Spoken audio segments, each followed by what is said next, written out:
Greetings, cuz, and how are you sweltering in Europe at the moment? Because we're here in a bit of a warm part of the year in Vietnam as well, so it's not pleasant. In fact, the ultra rich of Hanoi and Ho Chi Minh or Saigon use Da Lat, where I live, as the escape place to escape the heat of summer here. So yeah, I've been in Saigon for a couple of days for various things to do with marrying Hung, and also sorting out my back, because my body is basically at 67 years of age saying, enough's enough, mate. I can't fix you inside anymore. You're just going to have to just collapse. And so my back is collapsing. And so there's not much I can do about that except live on painkillers now. Had lots and lots and lots of injections trying to soothe things out, but it's kind of like, putting a fresh coat of paint on a wall that's crumbling. So, yes, I am... you might have had a chance to watch that video that I recorded about the perimenopause and the neurodiversity stuff, and so that's where I am at the moment. I am loving life here in Vietnam.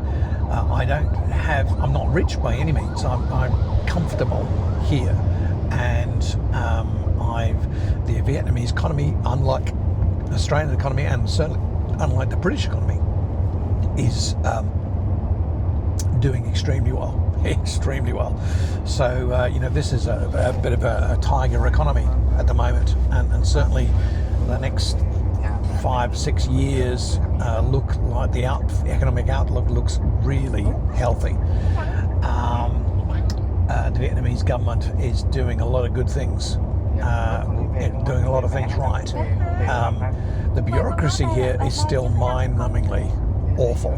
If you think jobs worths in England are prevalent, you ought to live here. My goodness. But I mean, apart from that, the lifestyle here, the lack of money worries, my whole world has been completely changed.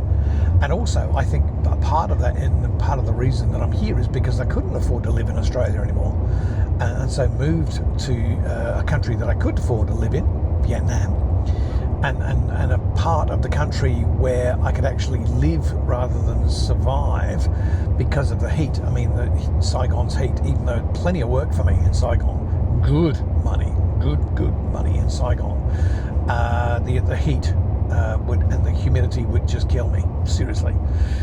So I live in Da Lat, which is very temperate, 1,500 meters above sea level, and very full of trees and hills and all the things that I love, and a temperature and a humidity that I can comfortably live with. So I'm living in Da Lat in a lovely apartment, and I can afford to eat now. I'm in the process of marrying Hung, my fiance, and I'm marrying into this wonderful family of people who are just genuinely kind and caring and loving, and there are so many good things. There's a little 5-year-old girl for whom I am grandpa, and that's an interesting little origin story, because shortly after I met Hung, she was going to see a Chinese massage therapist at her home, Chinese massage therapist's home, and having massage once a week or so. And I came along one day because why not? So and at this massage therapist's place was a couch, and on the couch was a little 4-year-old Vietnamese girl.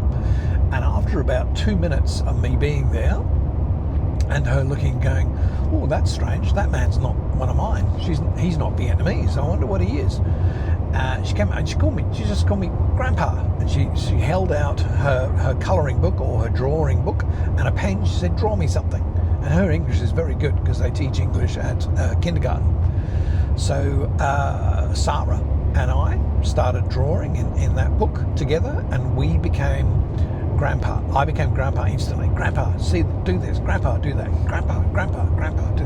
And the family noticed. Her family noticed this, and started paying, extra attention because, well, look, here's a Western man, an old Western man, and our 4-year-old daughter is being, has taken to this man in a way we don't normally see with her.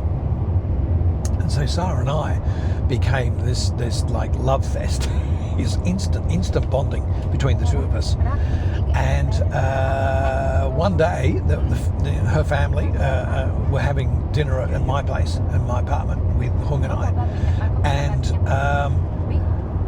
as is the cultural way here, the father of Sarah came up to me. He's a lovely man. He reminds me, he always wears a bandana, red bandana, and it reminds me of one of the pirates from the Pirates of the Caribbean movies. So he's always got this most wonderful beaming smile. He's a lovely man. And he has very, very broken English, but he has a little bit of English, which none of the rest of the family do apart from Sarah, whose English is brilliant. So he came up, and he sort of like stood up, and the rest of the family was sitting down, and he stood up and looked and said, would you be Sarah's grandpa? And he said it formally, and took me a second or two to realise actually he was saying it wasn't just can you be an old man in Sarah's life. Grandpa has a position within the hierarchy of Vietnamese families. Unlike in the West, where we put our olds out to pasture and we stick them in old folks' homes or whatever. Over here in Vietnam, and as from what I can gather, the rest of Southeast Asia as well, the sheer fact that we are the age that we are is testament to something. We probably have a bit of wisdom. We've certainly got experience. We may not be brilliant with modern technology, but we've got life experience and people skills and all sorts of wisdom to hand down. And so we are, I won't say venerated, that's too strong a word, but we are certainly respected. And so in Vietnamese families, there's a hierarchy, and it turns out that Sarah's father doesn't have a father. He passed away. Sarah's mother doesn't have a father because he passed away. So at the top of the family tree, there's two vacant positions of grandpa. Grandmas are still around, but grandpas, no grandpas. And that's whole in the decision-making family structure. And so they asked, would I be Sarah's grandpa? It wasn't just, will you be the old man sitting in the corner pissing himself? It's like you have a role, a place, and would you do us the honour of taking that place? And I immediately started, once I realised what was being asked, without words, immediately, had tears in my eyes, because I realised what exactly they were asking. And what also impressed me was that when Sarah's father got up to talk to me, the rest of the room went quiet. They knew, they'd already discussed, they had already had long family discussions about whether they were going to ask this weird Australian bloke to be a member of their family, and so the rest of the room went deathly quiet while he asked me if I would be. And then when I had a little tear and I smiled and I gave him a hug, it was a hug fest all around. And so I'm having the time of my life here. Now, I don't know how much longer my life is going to go on because I have a reduced life expectancy for various reasons. But my life is being extended by being here because the stress, the allostatic load, as the science calls it, the allostatic load in me is coming down, and my numbers, my vital numbers throughout my body are getting better and better and better. So I'm very happy. So when this is why I mentioned in the little chat we had the other day, when Hung and I do eventually get through the bureaucracy, and we're fighting our way through bureaucracy at the moment, when we do eventually get through the bureaucracy and we are able to set a date for when we are going to do our nuptials, and I have no idea what style that will be, but Hung, because normally Vietnamese weddings are like Italian weddings, cast of millions, and everyone gets invited, the hairdresser, an important member of the family, the woman who does the nails. I mean, they're all essential parts of the wedding and the wedding party. But Hung said no, she's done that, she's been there, she's had the big wedding, she just wants something small and intimate now. So I'm quite happy with that, because we will be funding the bloody thing, so I'll be quite happy with that. But when we do eventually get a date, I will be inviting you and Mark and the boys over. I can't afford to pay for it, but yes, you will get an invite, and I totally understand if you go, yeah, but I've got to take books back to the library that day, so unfortunately I can't do it, or Mark needs to shine his shoes, so he can't make it. I understand that, but yes, I do want you, because you are family, and I've always seen you as my sister, not my cousin. So yeah, so that's where I am. So here in Dalat, I will send you photos of my family. I will send you photos that I take of Dalat and how wonderful it is. It's kind of like, Dalat itself is kind of like the Lake District, not in terms of geography. Well, yeah, a little bit in terms of geography, but in terms of the honeypot. Dalat is the place that the very rich come to escape the heat of summer, but also just to basically swan around and be rich. And so it's a very expensive place to live, and it's getting more and more expensive to live.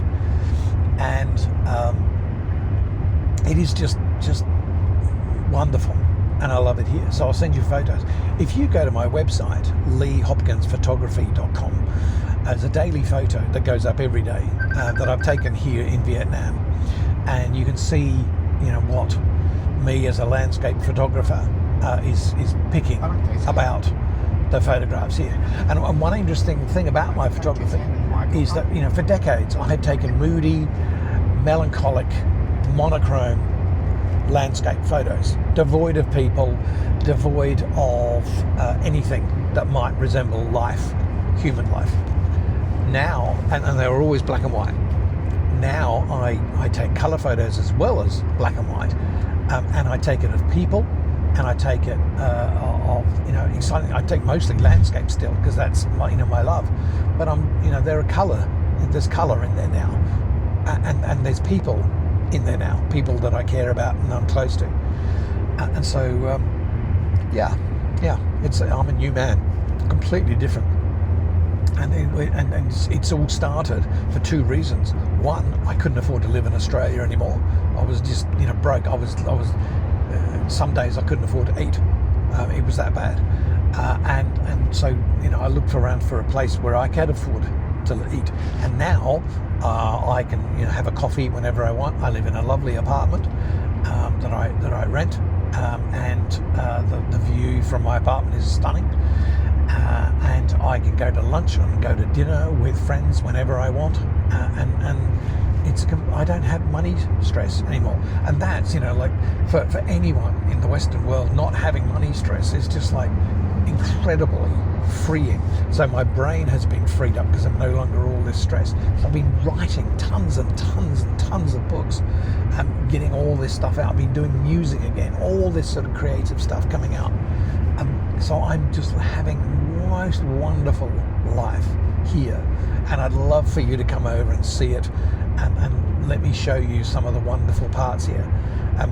I'll probably only show you Dalat, because the rest of the country is so bloody hot that I don't venture into it. It's kind of like, Dante in his books.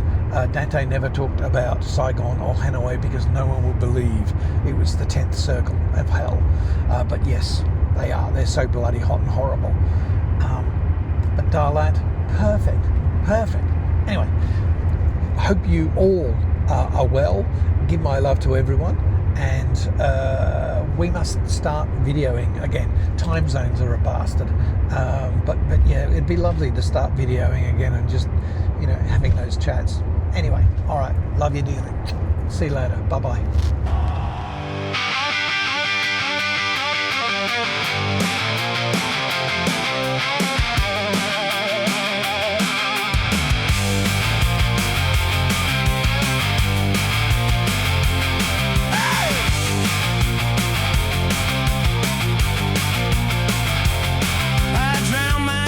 In whiskey that's been watered down. I hide my fears in shadows painted on the ground. I'm civilized but compromise my high ideals. I say I think but I've forgotten how it feels. Always thinking of myself, I'm the rational man.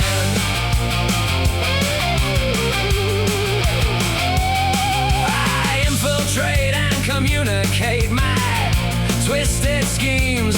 I tell the world about my great ideas and dreams. Your brains I steal by mass appeal demographically. I seal your fake by complicated flattery. Always thinking of myself, I'm the rational man.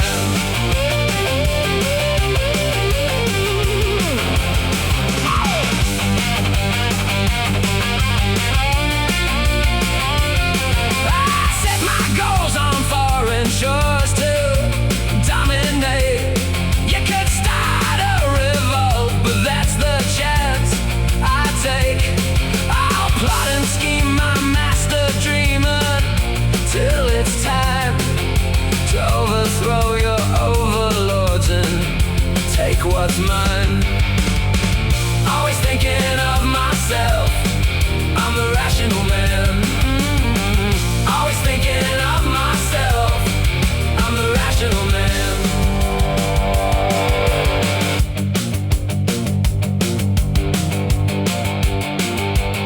I drown my tears in whiskey that's been watered down.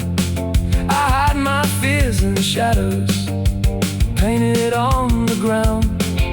I'm civilized but compromise my high ideals. I say I think but I've forgotten how it feels. Always thinking of myself, I'm the rational man. Always thinking of myself,